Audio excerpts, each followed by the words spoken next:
प्रश्न संख्याओं 6 और 20 के अभाज्य गुणनखंड विधि से एचसीएफ और एलसीएम ज्ञात कीजिए। इस प्रश्न में हमें 6 और 20 का अभाज्य गुणनखंड विधि से एचसीएफ और एलसीएम ज्ञात करना है। इस प्रश्न को हल करने के लिए हम लिखेंगे हल और सबसे पहले 6 के अभाज्य गुणनखंड ज्ञात करेंगे। 6 के अभाज्य गुणनखंड ज्ञात करने के लिए हम इस तरह से लिख लेंगे। अब हम यहाँ पर ये चेक करेंगे कि ये जो 6 है ये सम संख्या है या विषम संख्या है। तो हमें मालूम है कि 6 एक सम संख्या है और हम ये भी जानते हैं कि जितनी भी सम संख्याएं होती है वो सभी सम संख्याएं सबसे छोटी और एकमात्र सम अभाज्य संख्या 2 के पहाड़े में आती है। तो हम यहाँ पर 2 लिखेंगे और 2 के पहाड़े में ये 6 कितनी बार में आता है? 3 बार में। तो हम यहाँ पर 3 लिख देंगे। अब हम देखेंगे कि ये जो 3 है ये विषम संख्या आ गई और 3 जो है वो सिर्फ 3 के पहाड़े में आता है। तो यहाँ पर हम 3 लिखेंगे और इस 3 के पहाड़े में ये 3 कितनी बार में आएगा? 1 बार में। तो हम यहाँ पर 1 लिखेंगे। अब ये 6 के अभाज्य गुणनखंड हमें मिल गए। क्या क्या है? 2 और 3 और इनके बीच में गुणा का चिन्ह लगाकर लिख लेंगे। यहाँ पर हमारे पास में ये जो 2 है ये कितनी बार है? 1 बार है। तो हम यहाँ पर 2 की घात 1 लिख देंगे। फिर ये गुणा का चिन्ह लगाएंगे। यहाँ पर 3 कितनी बार है? 1 बार है। तो 3 की घात भी 1 लिख देंगे। इस तरह से हमें 6 के अभाज्य गुणनखंड मिल गए। अब हम 20 के अभाज्य गुणनखंड ज्ञात करेंगे। यहाँ पर हम 20 लिख लेंगे और हम ये चेक करेंगे कि ये 20 सम संख्या है या विषम संख्या है। और हम जानते हैं कि 20 एक सम संख्या है। तो हम यहाँ पर क्या करेंगे? 2 लिख देंगे। क्यों? क्योंकि जितनी भी सम संख्याएं होती है वो सभी 2 के पहाड़े में आती है।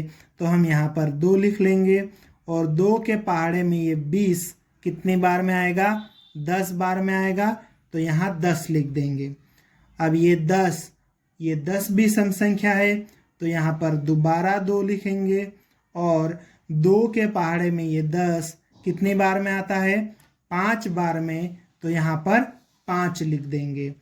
अब ये 5 विषम संख्या है और 5 जो है खुद 5 के पहाड़े में ही आता है। तो इसलिए हम यहाँ पर 5 लिखेंगे और इस 5 के पहाड़े में ये 5 कितनी बार में आएगा? 1 बार में। ठीक है। तो इस तरह से 20 के अभाज्य गुणनखंड क्या क्या हो जाएंगे?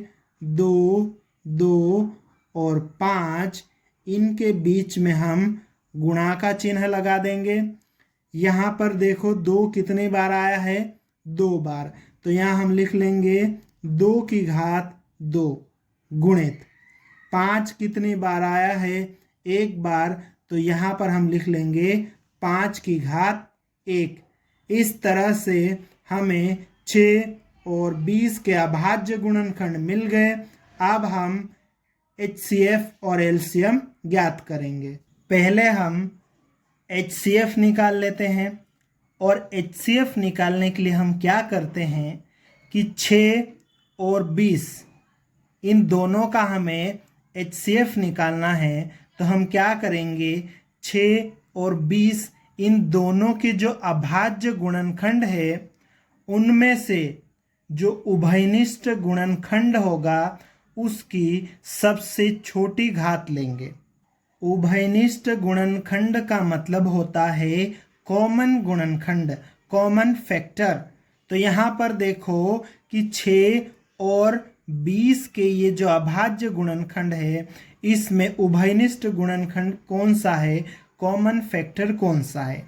तो यहाँ पर ये जो 2 है यहाँ पर भी है, यहाँ पर भी है, तो इन दोनों में उभयनिष्ठ कॉमन 2 है। और 2 की सबसे छोटी घात देखो कितनी है, 1।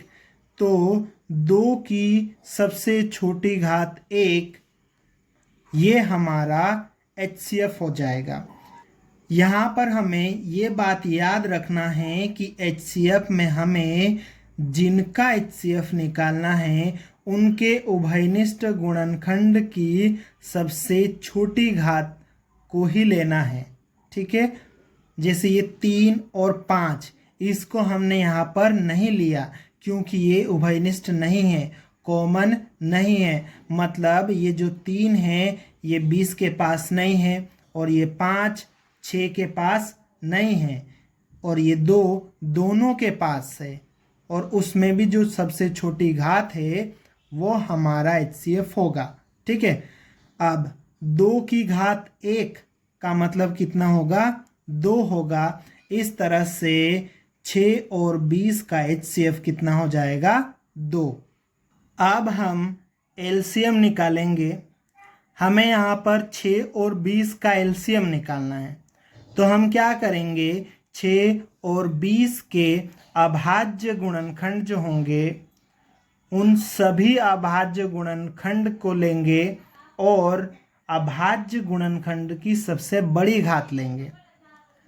मतलब हमने HCF जब लिया था ना, तब उभयनिष्ठ कॉमन गुणनखंड को लिया था, लेकिन LCM में हम सभी गुणनखंड को लेंगे और उसकी उच्चतम घात लेंगे, बड़ी घात को लेंगे।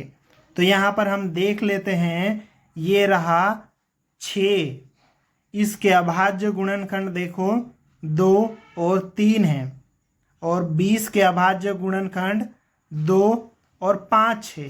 ठीक है, अब ये 2 और ये 2, ये दोनों तो सेम है, तो इनमें सबसे बड़ी घात हम लेंगे। तो देखो 2 की बड़ी घात यहाँ पर 2 है, तो इस 2 की घात 2 को हम ले लेंगे। ठीक है, तो यहाँ पर हम लिख लेते हैं 2 की घात 2, फिर गुणा का चिन्ह लगा देंगे। अब हम क्या करेंगे, अगला गुणनखंड देखते हैं। अगला गुणनखंड क्या है, 3। इसमें 3 की घात 1 है, इसमें है क्या, नहीं। तो ये 3 की घात 1 जो है ना, इसको हम लिख लेंगे। तो हम यहाँ लिख लेते हैं 3 की घात 1, फिर गुणित। अब क्या बचा, अब हमारे पास में बचा है ये 5 है ना, यहाँ से तो पूरा कंप्लीट हो गया, ये तो हमने ले लिया है, ये 5 बचा। तो इस तरह से ये 5 की घात 1 आ जाएगा। हम एक बार और अच्छे से देख लेते हैं। LCM लेते टाइम हमें क्या करना है कि जो गुणनखंड अगर कॉमन है, दोनों में है ना, 6 में 20 में दोनों में है, तो उसमें जो बड़ी घात है ना वो ले लेंगे। तो 2 की घात 2 ले लेंगे अपन यहाँ से, और जो कॉमन नहीं है तो उसको भी लेना है, तो 3 को भी ले लिया, 5 को भी ले लिया। इस तरह से 6 और 20 का LCM हो जाएगा 2 की घात 2 गुणित 3 की घात 1 गुणित 5 की घात 1। 2 की घात 2 मतलब 2 गुणित 2 कितना हो जाएगा, 4, गुणित 3 की घात 1 मतलब 3 ही आएगा, गुणित 5 की घात 1 मतलब 5 ही आएगा। अब हम क्या करेंगे, इनका गुणा कर देंगे। 4 का गुणा 3 के साथ में करेंगे तो 12 आ जाएगा, फिर उस 12 का गुणा 5 के साथ में करेंगे तो कितना आ जाएगा, 60 आ जाएगा। इस तरह से 6 और 20 का HCF कितना मिल गया हमें, 2, और 6 और 20 का LCM कितना, 60। अतः 6 और 20 का HCF बराबर 2 और 6 और 20 का LCM बराबर 60 होगा। ये हमारा उत्तर है।